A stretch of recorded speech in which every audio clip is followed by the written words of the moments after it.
12 দিনের যুদ্ধে ইরানে যেখানে নিহতের সংখ্যা 3 শতাধিক, সেখানে ইসরায়েলে মৃত্যু কেবল 29। কেমন করে ইসরায়েল তার নাগরিকদের হামলা থেকে সুরক্ষা দিতে পেরেছে তা নিয়ে রীতিমতো অবাক দেশটির অন্যতম মিত্র জার্মানি।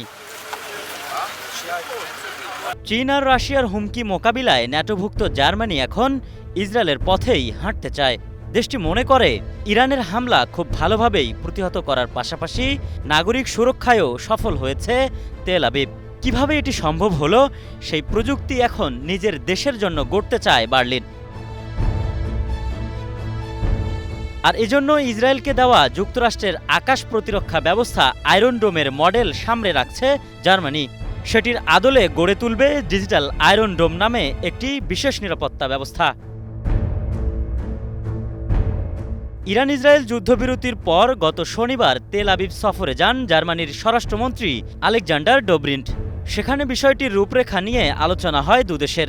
মূলত এই উদ্যোগে ইসরায়েলের গোয়েন্দা সংস্থা মোসাদ ও জার্মানির গোয়েন্দা সংস্থা বিএনডি একসঙ্গে কাজ করবে।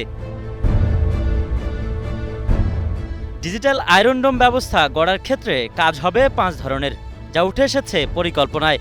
এর মধ্যে রয়েছে দুদেশের গোয়েন্দা সংস্থা ও সামরিক বাহিনীর মধ্যে সহায়তা বৃদ্ধি, জার্মানিতে সাইবার নিরাপত্তা গবেষণা কেন্দ্র তৈরি, সাইবার প্রতিরক্ষায় দুদেশের সহযোগিতা জোরদার, জার্মানির ড্রোন প্রতিরক্ষা ব্যবস্থা প্রতিষ্ঠা এবং নাগরিকদের আগাম বার্তা ও বাংকার তৈরি।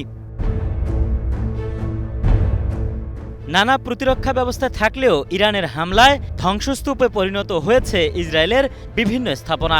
গত রোববার ইসরায়েলের পররাষ্ট্রমন্ত্রী তেল আবিবের ধ্বংসস্তূপ দেখাতে নিয়ে যান জার্মানির স্বরাষ্ট্রমন্ত্রীকে। এ সময় জার্মানির স্বরাষ্ট্রমন্ত্রী আরও জোরালোভাবে ইসরায়েলের পাশে থাকার প্রত্যয় ব্যক্ত করেন। A K M Suman, Star news.